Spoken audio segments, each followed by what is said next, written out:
നമസ്കാരം, ഞാൻ മനോജ് നെടിയാക്കൽ. പുതിയൊരു വീഡിയോയിലേക്ക് എല്ലാവർക്കും സ്വാഗതം. റബ്ബർ ശക്തമായ നിലയിൽ. ഏഷ്യൻ മാർക്കറ്റുകളിൽ റബ്ബർ ശക്തമായ നിലയിലാണ്. ഷീറ്റ് ക്ഷാമം മുൻനിർത്തി മുൻകൂർ കച്ചവടങ്ങൾക്ക് വ്യവസായികൾ ഉത്സാഹിച്ചത് അവസരമാക്കി ഊഹക്കച്ചവടക്കാരും വാങ്ങലുകാരായി നിലകൊണ്ടത് ജപ്പാൻ ഒസാക്കയിൽ റബ്ബർ വില 400 യെന്നിന് മുകളിൽ നിലനിർത്തി. മുൻനിര ഉൽപ്പാദക രാജ്യങ്ങളിലെ ചരക്ക് ക്ഷാമം തുടരുന്നത് വിപണിയുടെ അടിത്തറ ശക്തമാക്കി.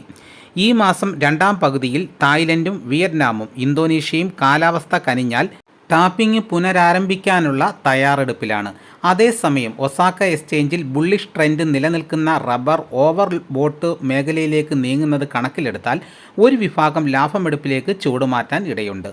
അവരുടെ ലാഭമെടുപ്പിനിടയിൽ കാലാവസ്ഥാ വിഭാഗത്തിൽ നിന്നും മഴയുടെ വരവിനെക്കുറിച്ചുള്ള റിപ്പോർട്ടുകൾ പുറത്തു വന്നാൽ ജപ്പാനിൽ മാത്രമല്ല ചൈനീസ് മാർക്കറ്റായ ഷാങ്ഹായിലും റബ്ബറിൽ ലാഭമെടുപ്പിന് നിക്ഷേപകർ നീക്കം നടത്താം. സംസ്ഥാനത്തെ വിപണികളിൽ റബ്ബർ വരവ് നാമമാത്രമായി ചുരുങ്ങിയതിനിടയിൽ ഒരു വിഭാഗം സ്റ്റോക്കിസ്റ്റുകൾ ചരക്ക് റിലീസിങ്ങിന് ഉത്സാഹിച്ചു. 4ാം ഗ്രേഡ് റബ്ബർ ഒരവസരത്തിൽ കിലോ 250 വരെയും കയറിയെങ്കിലും വ്യാപാരാന്ത്യം കൊച്ചിയിൽ 249 രൂപയിലാണ്. ബാങ്കോക്കിൽ റബ്ബർ വില കിലോ 270 രൂപ വരെയും ഉയർന്നു ഇടപാടുകൾ നടന്നു. ഇന്ന് കോട്ടയം കൊച്ചി മാർക്കറ്റിൽ 251 രൂപയ്ക്ക് RSS 4 കച്ചവടം നടന്നു. ഇതോടുകൂടി വീഡിയോയുടെ പൂർണ്ണമാകുന്നു. മറ്റൊരു വീഡിയോയുമായിട്ട് ഉടനെ എത്താം. എല്ലാവർക്കും എൻ്റെ നന്ദി.